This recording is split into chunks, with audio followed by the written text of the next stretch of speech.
as the Greeks said, a synthesis of the parts of the world. In this formation, the difference is perceived that while in the north the earth develops across the width, on the other hand, towards the south, it splits and unravels into various sharp points such as America, Asia, Africa.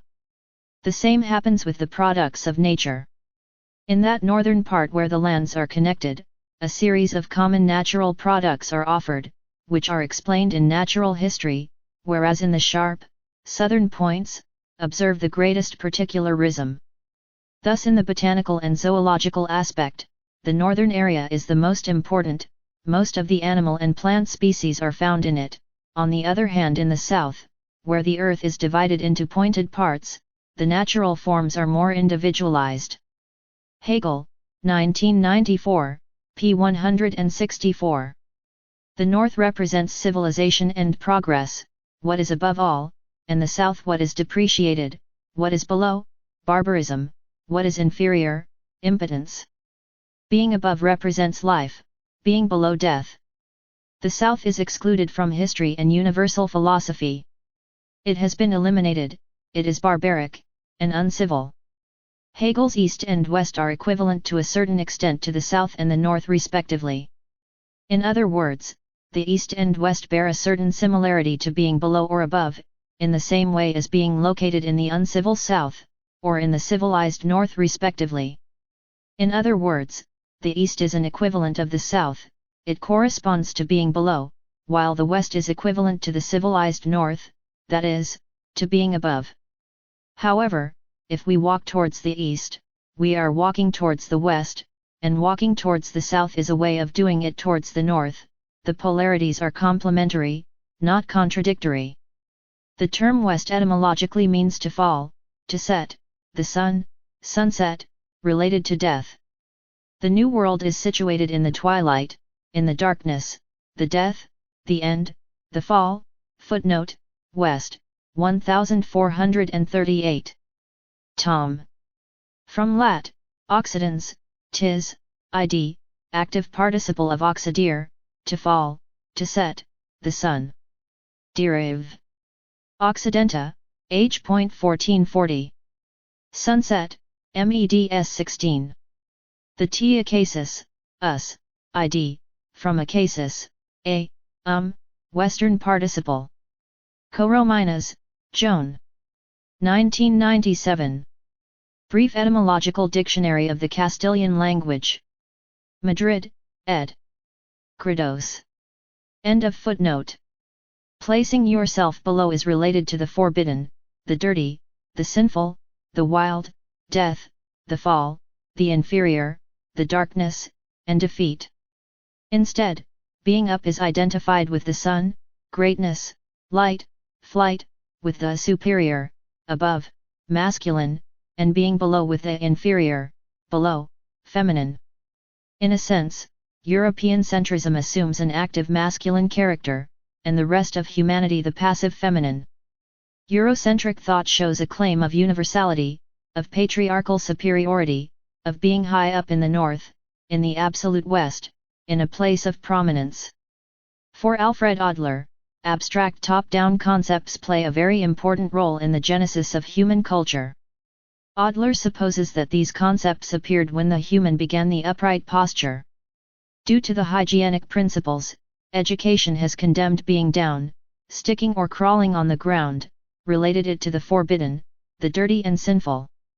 From a religious perspective, being above is identified with providence, heaven, eternal joy, life, divine light, the sun, and joy. Instead, be down with sin, darkness, fall, and death. From the unconscious aspects, being down in the south, or in its equivalent eastern, has a certain relationship with the concept of sin, disgrace, with being apart from the divine. The savage is also an idolater because he does not know the eternal and immutable laws of Christian divinity. Formerly the peoples moved from the east to the west and from the west to the east, and not so much from south to north and from north to south, due to the shape and direction of the Mediterranean, and through the mountain ranges of Asia, which extend from east to west, in the same direction as the Mediterranean. To the south, the Sahara Desert expands, constituting a barrier. To the north, we find a cold climate and inhospitable lands with endless nights. Therefore, peoples have to move from east to west, rather than north to south. This trend, writes Dr. Safas Ruga, manifested itself most strongly in the Mediterranean countries, and the first expeditions of discovery that we have news of were made by the Phoenicians, who were excellent sailors, and it is assumed that the roots of the names of Asia and Europe, which were probably imposed by those navigators, on the two opposite shores of the Aegean Sea, with their formation so favorable to these companies, were, Acu, Asia, and Arab, Europe, and which originally mean lift and west, land of dawn and land of sunset. This way of designating the two opposite countries is repeated in many ancient and even modern languages, such as in Greek, Anatolia, whose corrupted name in Anatoli still means Asia Minor and Hesperia today. In Latin they were known by the East and the West, only that these names were applied in a more general way, giving it a broader meaning.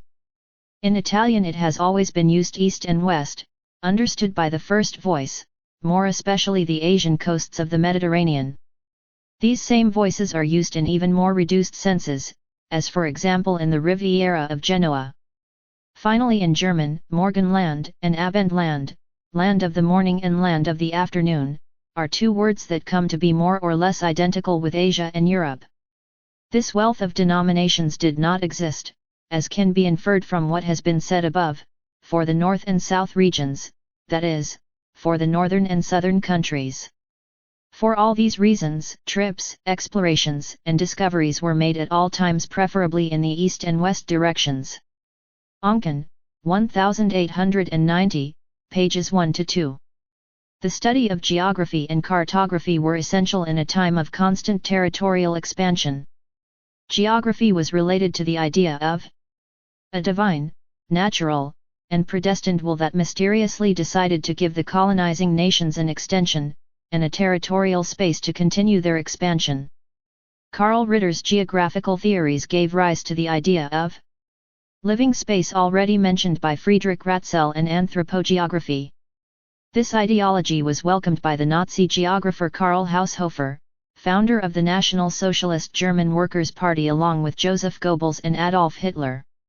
Like the American Manifest Destiny, the German concept of living space emerged as a justified and rationalized expansionist ideology under the interpretation of providential, mysterious, and inexplicable forces. These expansionist forces have been shaped by the religious influence transmuted in time and space. Calvinist ideas of predestination have not been circumscribed under a religious dimension, they have been transmuted under other substitute forms, under political, geographical and scientific predestination. This European centrism has certain characteristics of its own that I will describe as follows. Historical Eurocentrism: Europe is considered the universal historical scene, and the Mediterranean the navel of humanity. Eurocentric zoological geography: the animals of the Old World are superior in size and strength than those of the New World. European anthropocentrism: the European man is superior in height, intelligence, and physical strength than the primitive man of the New World. Scientific Eurocentrism: it is assumed that all discoveries were born first in Europe, completely ignoring the millennial technological and scientific history of China and India, among other civilizations. Geological Eurocentrism: geological superiority. The New World subsequently emerged from the waters of the flood, therefore, it has not dried well as in the Old World, which generated a humid climatic nebula that has damaged it to such an extent that life emerges stunted. It was believed in a geopsychological relationship between minerals and human behavior, in a geological, mineralogical determinism. Goethe believed that basalts have been produced by catastrophes and volcanic eruptions, and where basalts were found, the inhabitants of that place present violent and quarrelsome behaviors. Goethe believed that the United States was going to be happy, due to the lack of basalt in its geological composition.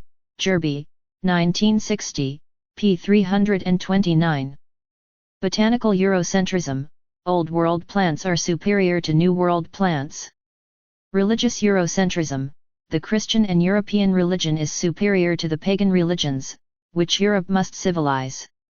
The savage needs to be forgiven of original sin, therefore the knowledge of the gospel must be imposed on him. Heliodromic Eurocentrism, the concept of civilization occurs from north to south and from east to west. Climate Eurocentrism, Europe's landscape and climate were believed to be superior. This north-south geographical arrangement, top-bottom, southern-northern, east-west, east-west have been mysteriously situated and established since before the foundation of the planet. Certain nations have been predestined by providence, placing them in a geographical and climatic place, and without natural obstacles, thus determining their expansive potential for domination. Northern Europe has thus been situated, at the navel of Eurocentric progress, the theatre for the drama of universal history. On the other hand, the sharp points to which Hegel refers, that is, the South, interprets them as a surplus of the geographical region where world history unfolds. Being located below or behind something, has to be interpreted as an inferior situation before that hegemonic power located in the north, above or ahead. Compare first Hegel's speech around 1830, that of Kissinger in 1969, and the speech of the Secretary of State, the American John Kerry in 2013, which affirmed that Latin America is the backyard of the United States. John Kerry, December 12, 2013, YouTube. This last speech has been used frequently in the American media to refer to our continent. It has been explained as an innocent speech by stating that what was meant is that we are located close to the United States, or that we are its neighbors. However, this derogatory statement expresses the expansionist content of the Monroe Doctrine, because in the 1850s, the doctrine was invoked with increasing frequency, where expansion was believed to be necessary to prevent European intervention in countries' neighbors. Weinberg, 1968, p. 370. I have called the imaginary and asymmetric division between North and South under the name of equatorial Eurocentrism, between being up or being down, between belonging to the continent or to the sharp points. This imaginary division is permeable from north to south, but at the same time it is impermeable from south to north. Knowledge, critical theory, the authors that we must read and that constitute the universal thought of knowledge are filtered from the north. This information sneaks easily and directly, unopposed from the north, through the imaginary limit of equatorial Eurocentrism, to internalize, accept, and naturalize in the south. However, the reverse is not the case. Authors and knowledge from the south fail to filter north through this imaginary division. These own contents are not only resisted by the north, but by the south itself that generates them. In Hegel's discourse, and following the direction of the Ural Mountains, we can visualize another Eurocentric dividing line, but this time in a vertical position, and that separates the adult Europe from the infantile East. There are 5 evaluative aspects in the Hegelian concept of world history. North idealized Anglo-Saxon Germanic hegemonic Europe. The rest of Europe and the United States underestimated. East and Middle East inferiorized and seen as the childhood of humanity. Africa, and the rest of the world despised. The Aztec, Mayan, and Inca nations, among many other original nations, who lived on the Abiyala continent, have been denied. They do not appear in the Hegelian concept of world history. Hegel further understands that universal history goes from east to west, and that Europe is exactly the end of universal history, while Asia is its beginning. It is in Europe where the inner sun of self-consciousness rises that spreads an even greater brightness. Hegel, 1994, p. 126. Hegel's thought is linear and ascending, starting from a concept of the natural savage until reaching the universal and subjective freedom where he supposes that Europe is the final destination of this process. This is similar to the growth of a child, dependent to adulthood, having outer physical sun is born while Europe represents adulthood where the inner sun of self-consciousness rises, expanding in even greater brightness.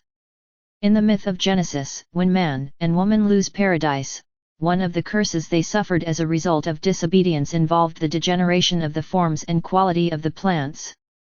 Before the fall, the plants of Eden were lush, but afterwards they became thorny. Thorns and thistles it will produce you, Gen 3:18. The fallen human will tread on thorns. This new world discovered by the European, has been feared and desired at the same time, and related from an unconscious perspective with that cursed and fallen post-Adamic world. This new world lacks the maturity of the spirit of Europe, that is to say, the supposed Eurocentric superiority of the old world. The concept of the new is related to immaturity, childhood, smallness, insignificance, thoughtlessness, inhumanity, lack, and impotence. We must not interpret these concepts only from a theological, historical, or philosophical perspective, but also from a psychological and from an unconscious and irrational plane, knowing that there are other discourses that cannot be read superficially, and that escape the conscious thought of those same authors. This concept of the new and the old, from a Eurocentric perspective, is interpreted respectively as the immaturity of a child, thereby pointing to the cultures conceived as inferior, and on the other hand the European-centric paternal maturity of experience, whose mission is to educate and civilize the savage and senile nations. Motivated by deep prejudices, characteristic of the time, by superficial and unreliable observations of travelers and missionaries, by the limited anthropological knowledge developed up to that moment, by these same colonialist prejudices that permeated and colored the 19th century sciences, prioritizing biology over social, cultural, and bonding aspects that shape behavior, and by the growing Protestant religion representing the German Anglo-Saxon colonizing Europe, also by deep hatred and contempt. Hegel reaches the conclusion that in blacks, what is characteristic is precisely that their character has not yet reached the intuition of some unshakable objectivity, such as God or the law. Hegel, 1994, p. 116. These prejudices that condemn non-European nations as inferior somehow justify expansionist intervention. The arrogance of Hegel does not allow him to consider that he can learn from the original nations any important lesson. It is impossible to learn from inferior beings and colonized. Hegel claims that European slavery has favored the oppressed Africans, because in their own countries, the slavery situation was worse. Therefore, he comes to the conclusion that the European has actually rescued them from a worse situation, in such a way that European slavery becomes for Hegel an act of liberation from a worse evil. Hegel, 1994, p. 119. On this he says the following. Blacks are reduced to slavery by Europeans, who sell them in America. Despite this fact, think that the lot of blacks is almost even worse, in your own country, since there is also absolute slavery. Moral feelings are, in blacks, extremely weak, rather, they lack them at all. Among blacks, moral feelings are very weak or rather they do not exist. The first moral relationship, that of the family, is completely indifferent to blacks. When he tends to recognize some virtue in the blacks such as bravery for example, does so to indicate that they allowed themselves to be killed by thousands in the war by Europeans. In the War of the Acontis against the English, they reached the mouths of the cannons and did not retreat, although they fell by the hundreds. Hegel, 1994, p. 190. These ideas exhibit a deep hatred towards life itself, a mechanism to rationalize human exploitation, because if there really is an inferior race, it should be treated without any compassion, in the same way as an animal is treated. Compare Hegel's expressions with Kant's. Black Africans by nature do not have any sentiment that rises above the ridiculous. Mr. Hume challenges anyone to cite a single example in which a Negro has shown talent, and says among the millions of Negroes who were deported from their countries, despite the fact that many of them were released, none were found to present something great in art or science, or in any other aptitude. Among the whites, on the other hand, those who, coming from the lower commoners, acquire a certain prestige in the world, are constantly thrown in by virtue of excellent gifts. So essential is the difference between these two human races, that it appears to be as great in relation to mental abilities as in the difference in colors. The religion of the fetish, so widespread among them, is perhaps a kind of idolatry that goes as deep into the ridiculous as it seems possible for human nature. The plume of a bird, the horn of a cow, a shell, or any other ordinary thing, as soon as it is consecrated by a few words, they become an object of worship and invocation in the hiding places. Blacks are very vain, but in their own way and so noisy that they must disperse. Kant, N.D. This anthropological demonization does not escape the influence of the Christian religion, and especially in its Protestant typology, imposing the universal and monotheistic uniformity of moral concepts, already unquestionable and imposed by the Christian and European God. Eurocentrism, as the result of the historical transmutation of monotheism, also becomes the only universal and absolute truth, with which it must necessarily be measured and compared to all other cultures. This contempt for life is projected, in this case towards the indomitable black, depositing in him the idea of tyranny, of beings without affection, homicides, characteristics that in reality are projections of the colonizer himself. And at the same time, condemning polygamic, matriarchal, and different cultures from the culture that should be. By constructing this supposed Eurocentric superiority, Hegel at the same time justifies his prejudices of racial and moral superiority. He is surprised at the nature of primitive man when observing the character and religion of the Africans, whom he considers to be barbarians without feelings and inhuman without art or history, without soul and without morality, but he justifies the same time and rationalizes the oppressive and extractive actions of the European expansionist powers. Hegel maintains a feeling of ambivalence towards the Negro and slavery. On the one hand, he wants its continuity, since slavery, as long as it is European, awakens some human sentiment among the blacks, and on the other hand he understands that it must be gradually abolished. Kant, N.D., p. 122. The genuine freedom of the slave is an idea that occupies a small insignificant space in the Hegelian ideological structure. Colonialism and Eurocentrism are intrinsically related to the concept of human inequality as a natural fact, therefore, the effort in favor of equal rights, solidarity, human rights, respect for what is different, social inclusion, the emancipation of women, the recognition of the original nations, the Afro-descendant men and women, the social, aesthetic and sexual changes, imply at the same time an intense opposition to their convictions, and a severe blow to that same colonialism. Eurocentric. Because if we are born inferior or superior biologically, there is nothing that can modify this reality, since it is impossible to change what has been established by nature and biology. When we speak of colonialism, we are not referring only to an expansionist political ideology that took place in a specific historical context. We must look far beyond that. Colonialism has shaped a whole structure of ideas, of ways of thinking, of interpreting our reality. It has constructed discourses and logics, which have been internalized and buried in our national psychic life. The struggle for the freedom of the peoples of our continent is ultimately a struggle against colonialism represented by conservative groups that operate from our own nations, and that respond to the external interests of the colonizing powers. This colonialism, internalized and imposed from the outside, by the constant influence of the imperialist culture, has been embedded, becoming part of our national existence. Our political parties to a greater or lesser degree are influenced by it. Therefore, the older, traditional and conservative parties will be more subject to the past and therefore more influenced by these historical forces. On the contrary, the younger and reactionary political parties will establish radical changes with greater frequency, which should be interpreted as an opposition, a resistance to these same colonial features typical of conservation and tradition. This exaltation of the younger parties is undoubtedly an opposite reaction to the colonial features, which operate unconsciously, and which the older and more conservative political parties tend to preserve, clinging to the past. Therefore, someone is conservative or is not, according to these irrational mechanisms that resist or submit to these colonial forces that continue to exercise their power in the present without being consciously noticed. These new political or religious movements will tend to be more participatory. They will try to convince a large majority that these new ideas will bring real changes.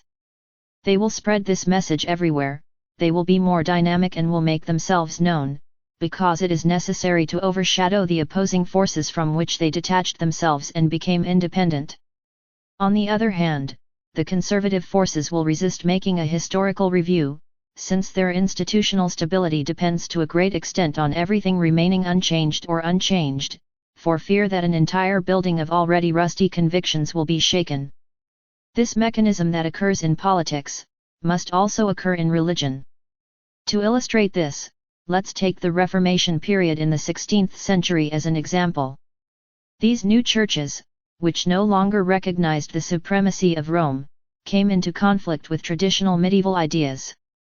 The new religious ideas, by becoming independent from the medieval church, shed a series of traditional theological interpretations that opposed change, thus achieving rapid expansion. In the example of the Reformation, at a certain historical moment the new Protestant acolytes were part of the Roman Church and subsequently separated from it. Protestantism represents the new ideas, and Catholicism the resistance to these new theological changes, and represents the conservative aspects, and submissive to the ideas of the old regime. Therefore, politics and conservative religion will be resistant to change and therefore will preserve and defend the old ways of thinking that provide them with security, and that the new emerging ideas, and the younger political parties, will tend to fight. In the example of conservative politics, the conserved material is made up of these colonial traits. In the example of the Reformation, the oldest religion was concerned with preserving the ideas of medieval culture, whereas the young religion, which separates, will tend to detach itself to some extent from the ideas of the past. The rupture of Protestantism with the medieval church has resulted in profound changes in the course of subsequent centuries. Both Max Weber and Harold Laski are right. Their conclusions are not necessarily contradictory, they are complementary. The reformers and their new ways of interpreting theology did not have individual freedom as their goal, nor did they have the spirit of capitalism.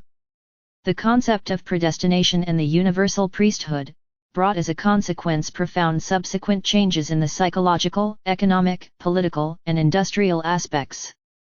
The reformers did not have the conscious task of achieving individual freedom, they fought against the authority of the Pope, and without directly intending it, they were a vehicle of liberalism and capitalism in later centuries.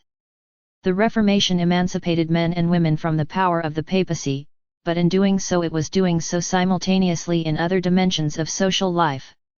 Although it is true that Martin Luther was conservative, when interpreting that the state should be subordinate to a Christian and theological society, and on the other hand, Calvin repudiated freedom, being possessed of strong authoritarian traits, having exercised a theocratic tyranny in Geneva, and that his ideas remained imbued with the influence of the medieval church, it is also true that this break with the papacy indirectly produced profound changes in the course of the following centuries. These changes have been unimaginable, unsuspected, and unthinkable for these reformers who were not the direct cause of these changes, but the consequence of them.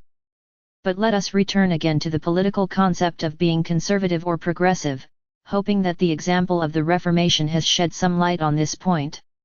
Political parties do not come out of nowhere. At some point they were part of other movements, detaching themselves from these to later establish new parties. This detachment necessarily implies overcoming certain resistance fears, and facing an ideological change. These new members, mistaken or not, who have made their way out of the ranks of their own political parties to found new ones, have experienced less resistance to change, because they are more willing to undertake new ideas, and because they become independent from each other. A movement to which they belonged, and which will not be willing to accompany such changes. To the extent that a political party opposes traditional and conservative schemes, it will be opposing at the same time and without knowing it, the colonial influence that we have apprehended in these 500 years of history. The family, the school, the universities, and the institutions transmit to their descendants a colonialist and Eurocentric culture. Our objectives are not only to achieve an understanding of the historical events that gave rise to colonialism, but to come to consider that it operates from our subjectivity and unconscious underground. Therefore, our freedom does not lie solely in facing an external enemy, but in internally changing the way we interpret our reality. In the name of freedom, truth, and democracy, nations have been oppressed, subjugated, plundered, overthrown governments, militarized continents, and carried out coups.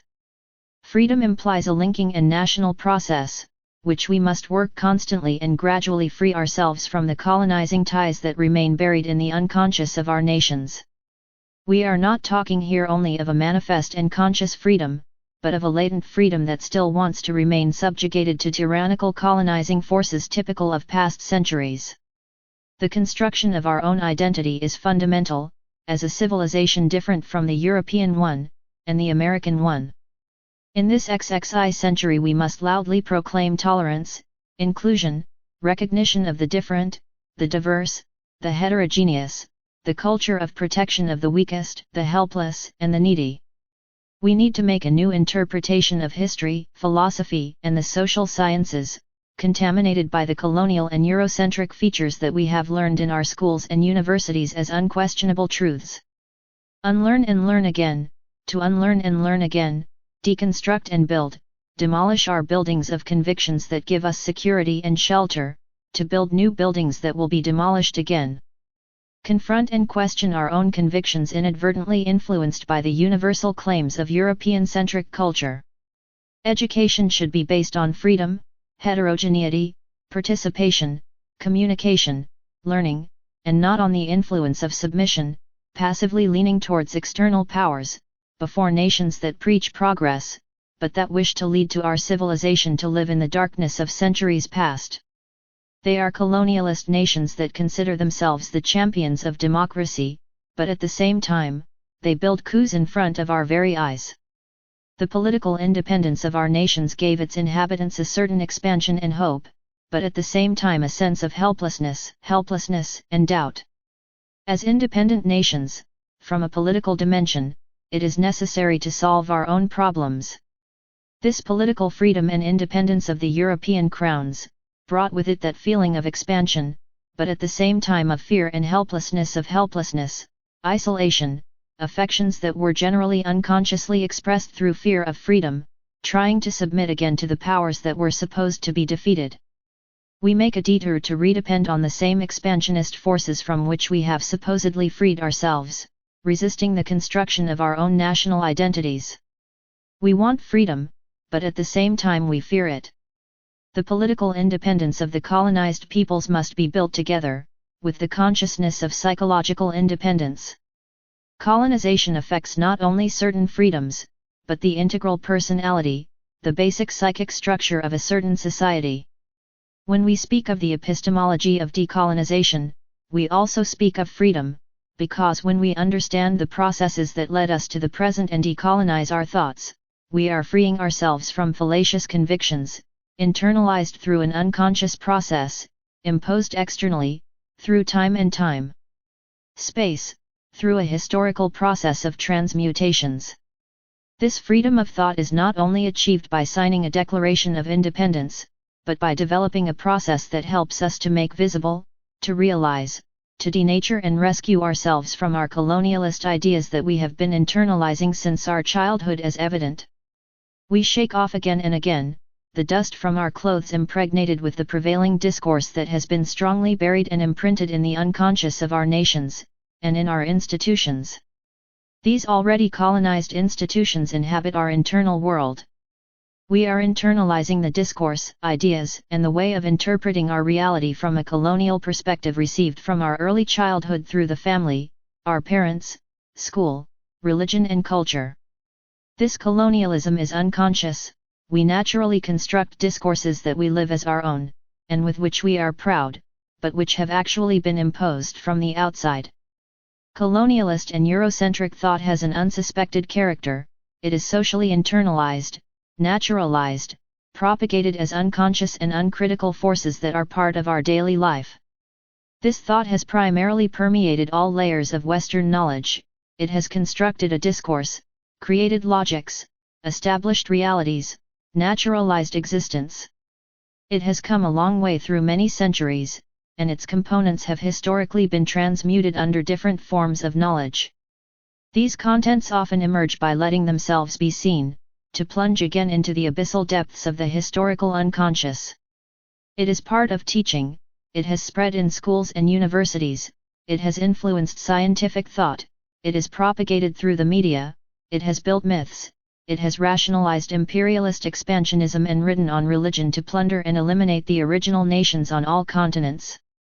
His hatred, arrogance, greed, utilitarianism, racism, his contempt for minorities, for the needy, colonialism has been transformed into a religion whose God is capital, an indifferent God who has overshadowed the breath of human life. The expansionist discourse generates dependency relationships between nations. If we assume the roles of nations called Third World, peripheral, nations of the New World, or underdeveloped. If we continue to accept being called America, Latin America, or their multiple derivatives, we will be accepting and naturalizing the roles that the colonialist nations, self-styled as First World, have assigned us, and therefore, we will continue to admit as inferior, dependent, and intimidated nations, because in the same way we speak, we think and act. If we do not manage to decolonize our speeches, and our thoughts, we will continue to wait for foreign opinions, to abide by them unconditionally.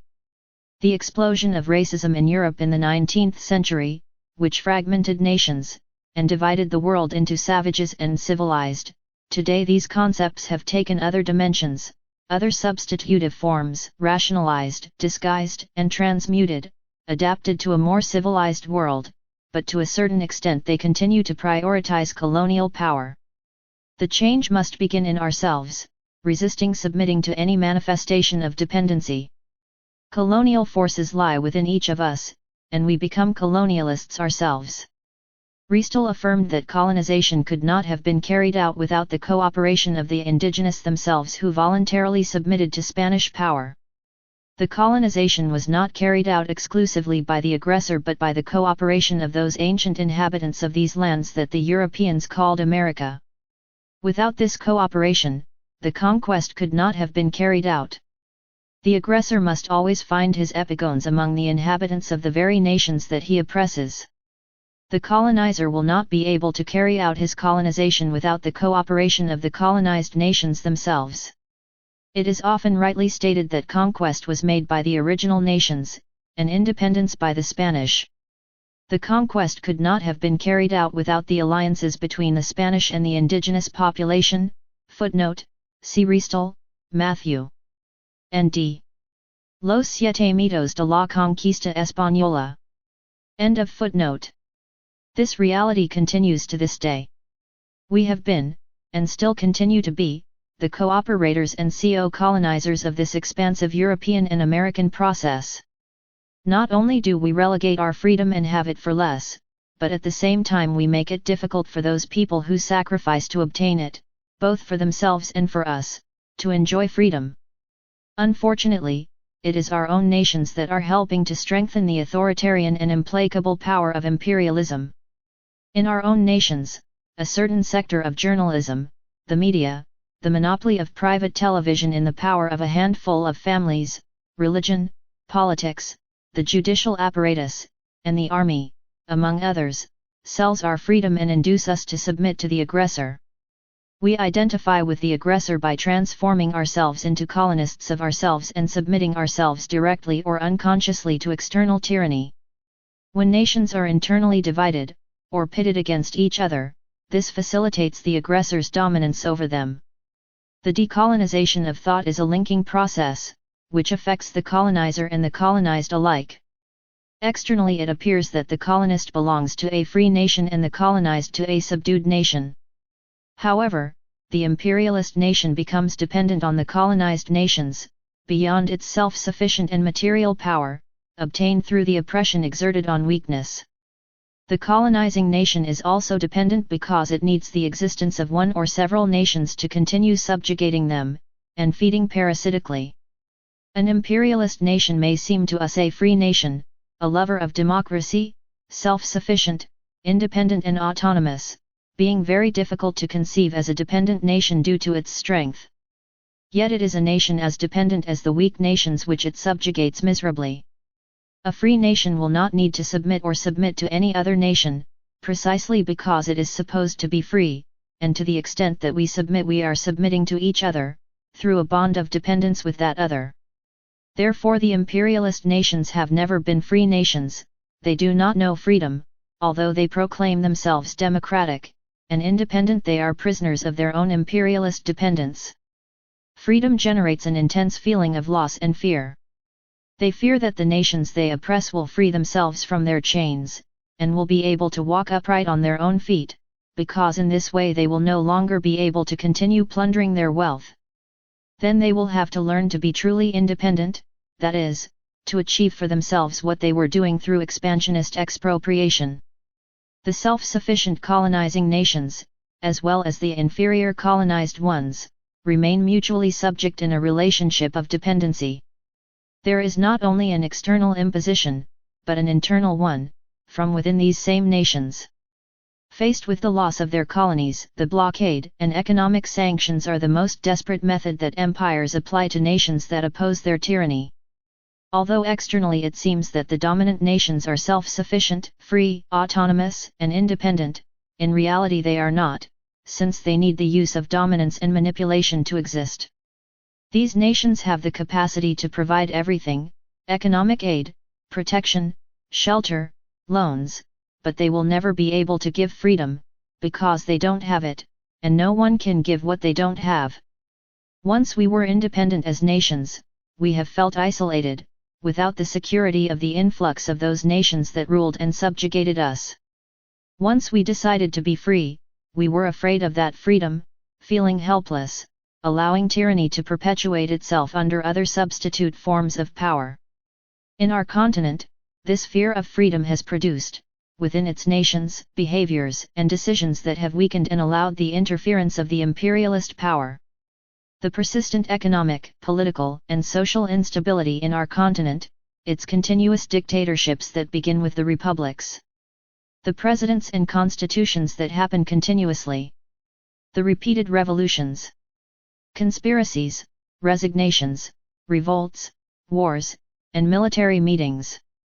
Presidents removed, overthrown, wounded, and assassinated, who declare themselves absolute masters of their nations and who rule for dozens of years, is the result of that fear of freedom, impotence, insecurity, which has generated in these new republics, for not having yet cut off the umbilical cord to the colonial expansionist forces. We continue to be feudal nations by keeping alive the links and mechanisms that imply the evasion of freedom. The unconscious fear of governing ourselves impels us to seek as a way out, the influence of other manifestations of dependence.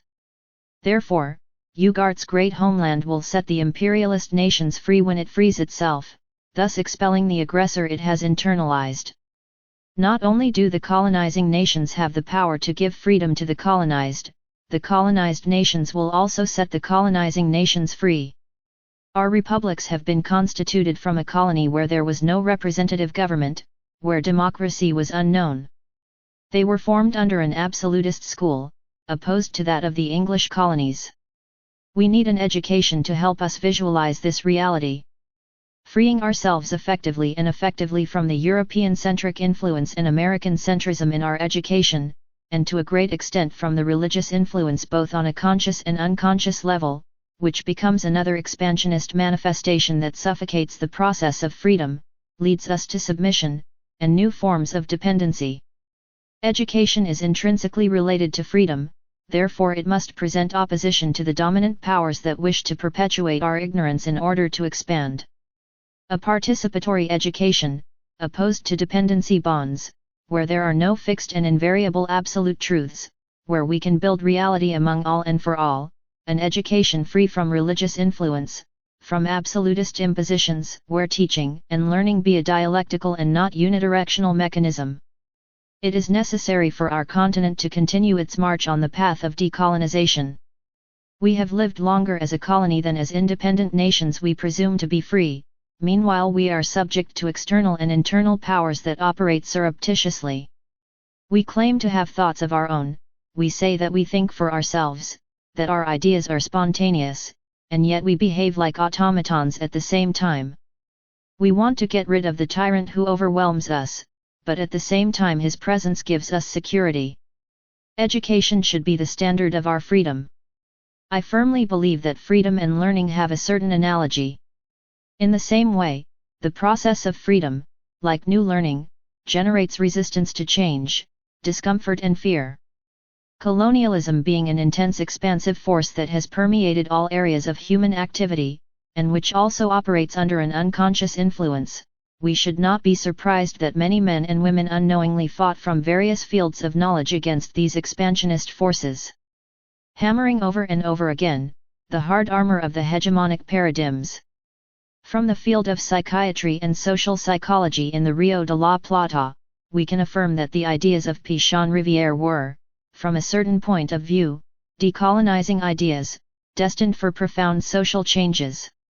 Although Pichon was born in France, his parents settled first in the Chaco and then in Corrientes, living in this way very different cultures, which helped him to understand more easily the great influence that society, culture, and experiences have on the subject who lives them.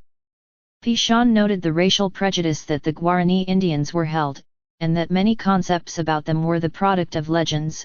Lima, 1997, p. 15.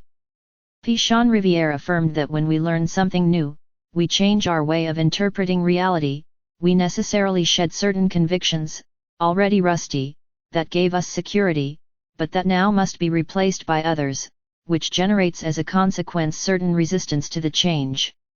I will quote the same words from Pichon Rivière. This is how we define the task.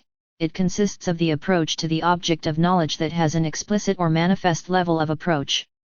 But in this explicit plane of the execution of the task or treatment of the subject, certain types of difficulties arise, of gaps, of cuts in the communication network, amounts of demand that appear as emerging signs of epistemological obstacles.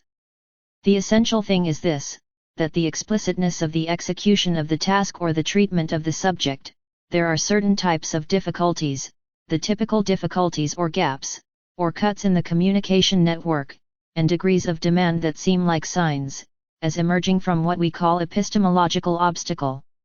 That is, it would be an obstacle in the vision of any kind of knowledge.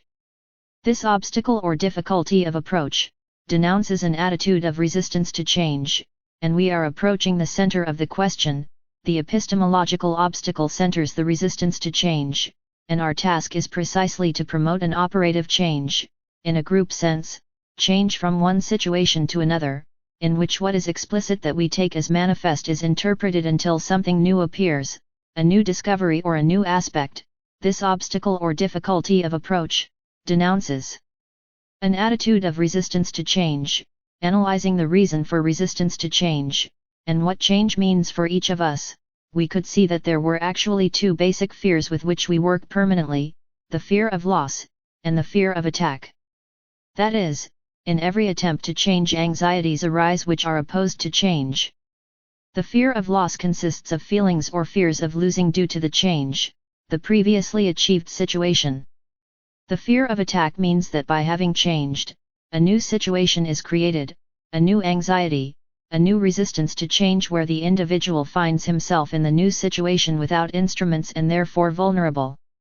Then, the fear of loss is the feeling of losing what is already possessed, and the fear of attack is the feeling of being defenseless in the face of a new environment without the instrumentation capable of protecting it. Rivière, 1980. In the same way, both learning and the search for freedom generate fear of change, of the loss of the source of security, even taking into account that this security is obtained at the cost of the tyranny of dependency ties. For this same reason, the historical struggle for freedom was immediately followed by authoritarianism and the denial of that freedom that it was desired to achieve. Desire and fear act simultaneously. Both the search for freedom and learning imply stripping away ideas, affections, concepts, relationships, ties, which give us security, but at the same time oppose change.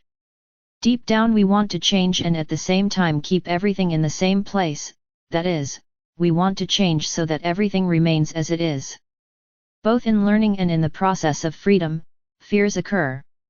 Pichon Rivière affirmed that the subject who learns, is leaving convictions that give him security, and changing them for other new concepts, in such a way that the construction demands a deconstruction. The search for freedom leads us to insecurity, uncertainty, fear, a feeling of loss and loneliness. By gradually losing the object that gives us security, we detach ourselves from dependence on that object to emancipate ourselves, grow and form new bonds. The newborn child has ceased to be a single being with his mother, but is not yet independent of her. He still needs your care, your food, and your protection for a long time. Therefore, he continues to be part of his mother. He is still symbolically tied to the umbilical cord that unites him to his mother, giving him security, but which prevents him from developing his potentialities at the same time. We can affirm then that both learning and freedom demand constant work on ourselves, overcoming an anxious process, where there is an antagonism, between maintaining a process of change, or trying to return to the mother's womb. Return to our primary bonds, or move forward freely, and develop our independent human potentialities, through new bonds based on love, creation, solidarity, and hope. The first experience related to human freedom, with expansion, consists of the effective emancipation of the maternal bond. Incest implies the desire to remain children attached to the protective figures, without being able to get up and walk on our own feet. The cutting of the umbilical cord in a symbolic sense becomes an arduous task for the human being, perhaps the most difficult. Erich Fromm affirms that attachment to father figures is the most fundamental form of incest. The tribe, the nation, the race, the state, the social class, the political parties and many organizations, become the family that do not allow us to experience freedom. They are a form of incest. The subject arrives at an irrefutable personal conviction, believing that his religion, his political party, his determined position is the only true and valid thing, whereas all other forms of interpretations are wrong. There is a content that he has built himself and about which he cannot effectively question it because this content has been built as a trench for his own protection. It may have great reasoning, intelligence, and great capacity for self-scrutiny. However, when such personal content is questioned through questioning, that great capacity for self-scrutiny that it possesses in other areas, here vanishes, and the subject he becomes convinced that only he is on the right track. He will not be able to see another different and complementary reality. His thought is withdrawn and he can only perceive a certain content of reality, believing he sees the totality. His thinking becomes contradictory, inconsistent. The subject loses his critical capacity.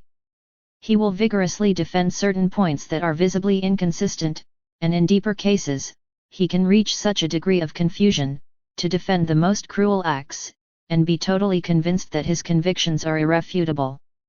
Often it can be an educated person, exercised in the task of questioning, a subject respected by the intellectual community. However, when the time comes to question the inconsistencies of his own position to which he has been vehemently rooted, he cannot be critical of them. He becomes deeply angry when his untouchable convictions are questioned. He considers the questioning as an attack on his own person. The subject is afraid of being defenseless, without defenses, without a protective shield, helpless, without the walls that he himself has built for a long time and that protect him from a deep fear of change. It seeks new substitute forms of attachment, as a historical continuity of other previous attachments. To overcome the unbearable fear of feeling alone, isolated, and rejected, he gradually adopts new forms of dependence, be they religious, political, ideological, or any type of manifestation that provides him with security. He is convinced that all people who think differently represent a threat. For this reason the subject is unable to work in groups, to reach an agreement with the other, to listen to the dissident voice, to value solidarity, heterogeneity, and cooperation between people. By mistrusting everyone, he mistrusts himself. He projects his hatred and his fears on his dissidents, imposes his ideas. He is incapable of integrating, of working and building with and for the other, except with those who think the same way as him. His speech, through which he claims to feel respect and love for others, is visibly overshadowed by his actions, his evident dogmatism and hatred. He defends his position at all costs with reasonable and reliable arguments. However, these arguments hide another irrational discourse, in such a way that its obvious exposure leads to certain irrational conclusions. The rationalization. It is an agreement between the gregarious nature and our human capacity to think. The latter does not force us to believe that everything we do can withstand the test of reason. and for this reason we tend to believe that our irrational opinions and decisions are reasonable.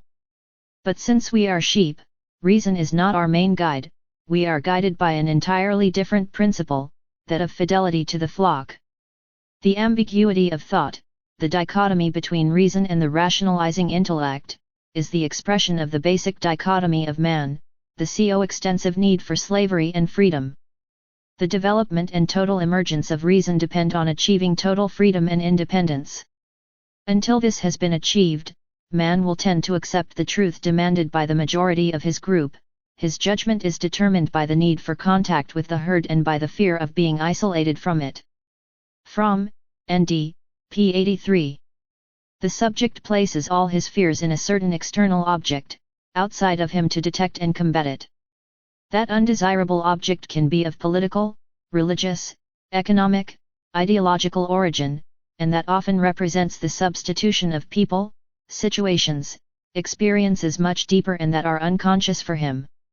There is a single theme that exceeds his speech, a single concern, which becomes his leitmotif. In such a way that all he speaks is that core issue that worries him and that overflows everything. It could be a certain religion, a political party, an economic trend, where he deposits in them everything bad, the vile, the despicable. On the other hand, the thought that he embraces as his own must be the only and true one.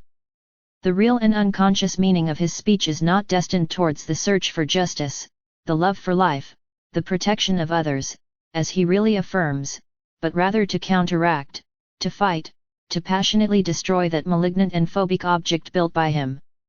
Himself and against whom he fights relentlessly. He will make conferences, he will go everywhere carrying that combative message, where his ideas and only they are the only true ones, fighting with determination, the evil object, which he hits, again and again, trying eagerly to destroy it, interpreting it as absolute evil of humanity. The objective of his life, of his energies, does not go through presenting a constructive speech, but in destroying the phobogenic and undesirable object. It is not a genuine discourse, based on the construction of solidarity and human care. Externally it seems that it is, however, a closer look will show us that the speech is contaminated by a strong feeling of hatred, of intolerance towards those who think differently. Ultimately, what is at stake is not the people to whom he directs his speech, it is the subject himself and the respective destruction of the evil object that he has built and must now destroy. In small daily acts we can perceive reality. The way a man looks at his neighbor, or talks to a child, the way he eats, walks, or shakes hands, or the way a group proceeds with respect to minority, it is more expressive of faith and love than any stated belief.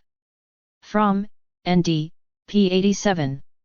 Returning to Hegel, we still have to analyze other Eurocentric aspects in his writings. The philosopher and European society looked suspiciously at the independence of the nations of our continent. They understood that independence could only be achieved thanks to the European component in the continent, because they understood that the indigenous and the black, due to inferiority, could not become independent from European rule, because they were conditioned by their biological nature and lower. Both Hegel and the society of his time looked suspiciously at the independence of the nations of our continent. They understood that independence could only be carried out thanks to the European spirit, because the black and the indigenous are conditioned by their nature. Biological inferiority, which prevents them from being free and independent.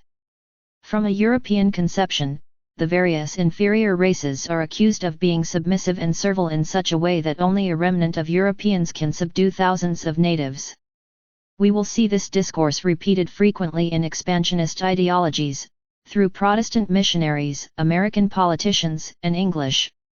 For the colonial powers, it was necessary to impose culture, Christian and European morals.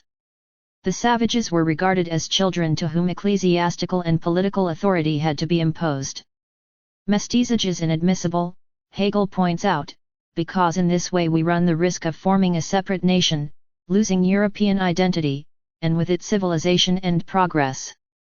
Colonialism is therefore largely a way of expanding the true culture, crushing in its wake the inferior races that only bring with them static decay.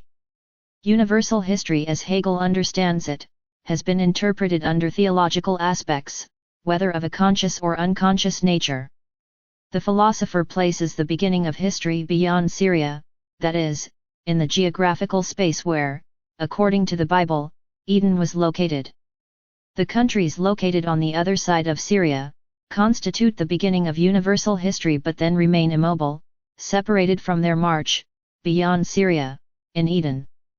The Mediterranean Sea is the center of Hegelian universal history, it is the axis, the navel of the earth.